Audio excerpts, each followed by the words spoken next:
Born on June 10, 1915, in a little village up north of Kenya, in a small two-room house. His twin brother, Joseph, was stillborn, leaving Julian an only child in a tight-knit, struggling family. From the start, music was in his veins. He grew up in a deeply religious household, attending church where gospel music filled the air, leaving a lasting mark on his soul.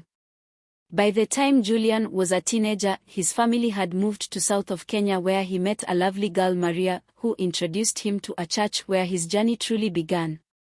With a blend of gospel, rhythm and blues, and country influences, young Julian created a sound that was unlike anything anyone had heard before. In 1935, Julian walked into Sweet Home Studio to record a few tracks, and that day marked the birth of a legend. His unique voice, combined with his electrifying stage presence, earned him his first hit. By the late 1950s, Julian was unstoppable. He had a famous haircut and choice of bright-colored outfits of had fans swooning and parents fuming. His rise to fame was meteoric, transforming him from a poor northern boy into the king of soul music. But with fame came struggles. Behind the glittering success, Julian faced personal battles. His wife, Maria, died in 1955, which made him start to drift away from his original sound, shifting towards films and pop ballads. Though many of his films were box office hits, critics were harsh, and his music began to suffer. By the late 1960s, Julian's star seemed to be fading. However, in 1970s, although already aged, he made a remarkable comeback with a single song that made him claim his title once again.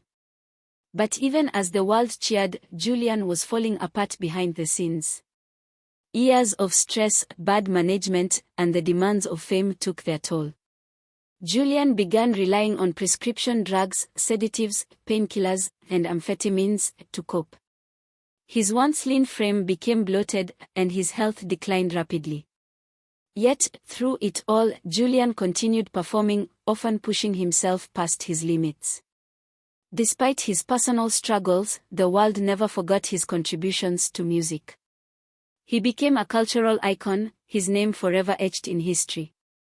However, the drugs and unhealthy lifestyle caught up to him as he always believed junkies don't get drugs from doctors.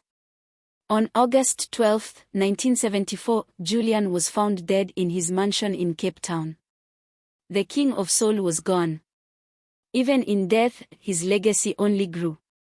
Julian the Color Master, they referred to him as a symbol that a man can rise from poverty to fame with time and hard work.